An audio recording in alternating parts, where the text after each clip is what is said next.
For many years, I've taught a class called Good and Evil. And after a few years of teaching on that difficult topic, I began to notice that the good part of the class was getting longer and longer.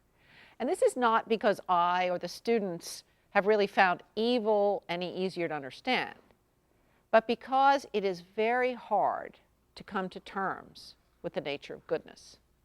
Most of the time, people focus in on evil because while evil repels us, it also attracts in a voyeuristic sort of way. Evil can mesmerize you.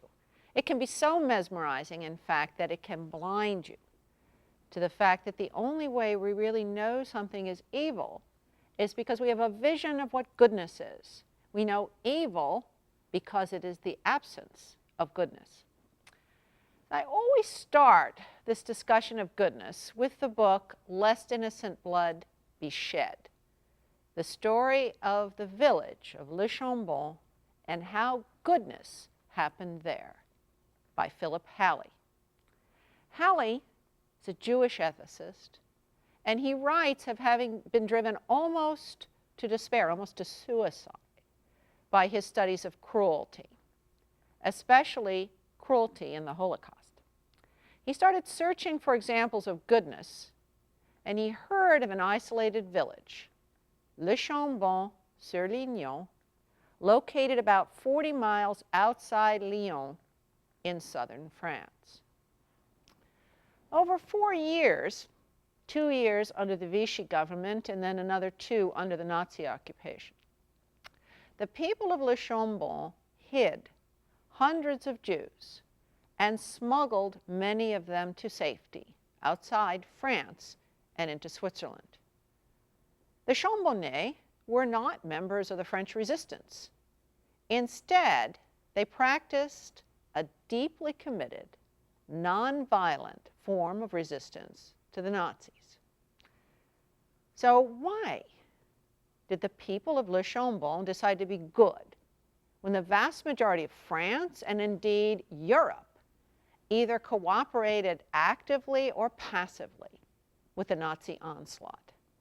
This is the question Philip Halley asks in his book, and it's a critical question with which to begin any study of goodness. There are many philosophical treatments of goodness. Aristotle, Plato, Kant, Martha Nussbaum teaches down at the University of Chicago. But the thing about Le Chambon is it's not a theory. As the Halley book title indicates, goodness actually happened in Le Chambon.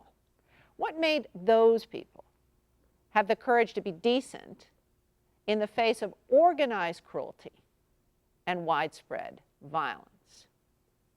Now, first of all, many of the people of Le Chambon and their key pastoral leaders were Huguenots. Huguenots were a small Protestant sect in what was primarily Catholic France. They were used to the idea of resistance because they had been persecuted for centuries by the dominant Catholic government. Even since the 16th century, a Huguenot pastor of Le Chambon had been burned alive in 1529. Second, those like Halley, who have studied Le Chambon, describe the courageous pastoral leadership André Truckmay, the pastor who had come to Le Chambon 6 years before the war. Truckmay was a committed pacifist, and when he arrived in Le Chambon, he started an international pacifist school in that village. Edouard Tay, another pacifist pastor, became the principal of the school. These two led the congregation in the practice of aiding refugees and in learning the principles of pacifism. Long before the Nazis showed up, the people of Le Chambon had already practiced being good. And indeed, when the war came, the pacifist Truckmay actually offered his resignation to the congregation. Now, they promptly rejected that, and they kept their pastor. There is no doubt that it was Truckmay's convictions that formed the religious connection between the resistance to the evil represented by the Nazis and being faithful to good, faithful to God. But Truckmay's theology, in fact, changed over the course of this very difficult work. At the beginning of the war, Truckmay believed strongly in the power of God. There was a power of God to directly change the world. The strains of the work, the actual threats to his life, seemed to have caused him finally to rethink God's absolute power. Truckmay was forced to go into hiding for months when, after the Allies landed in North Africa, the Nazis moved south into southern France, into the Vichy area, and they began much more active persecution at Le Chambon. While Truckmay began to doubt the power of God, he stayed a lifelong pacifist, and ultimately he became the head of the Fellowship of Reconciliation. The practical work of resistance to evil was, in fact, accomplished by a mixed group of people. This is indeed why I thought, when we were talking about diversity, this would be an interesting way to get into the topic of why diversity is a good. Yes, there were deeply believing Protestants, pastors, and congregation. The smaller group who called themselves the Darbyites, a Protestant sect in the town of Le Chambon, who had a particular respect for the Jews as the people of the book. The Jewish refugees themselves, who were not only sheltered, but who were active participants in this work of sheltering other Jews, and atheists and communists. Magda Truckmay, the wife of Andrei Truckmay, is presented in the book and in a subsequent film as an atheist who just does what needs to be done with a humanist conviction that the preciousness of life is an ethical end in itself. I have visited Le Chambon, got on a plane, rented a car, drove up to Le Chambon, up the side of this mountain, and I went to the church where Truckmay preached. It has the words over the door, Aimez-vous les autres, love one another. Loving one another seems pretty straightforward, but it's not that simple, and it's not that easy.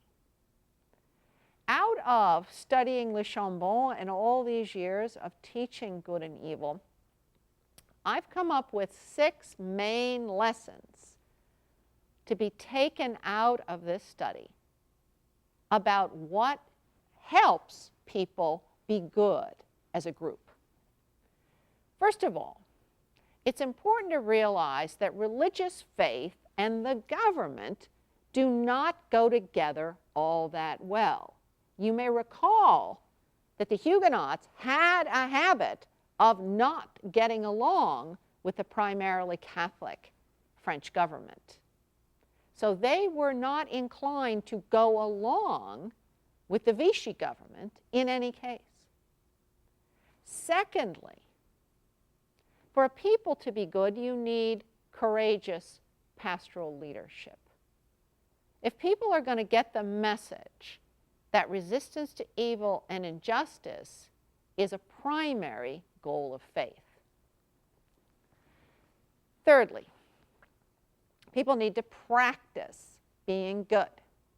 Remember, I said that the people of Le Chambon had practiced sheltering refugees years before there was a Nazi occupation or even the Vichy government. When you practice being good in some things, you will be ready when there are bigger challenges that show up.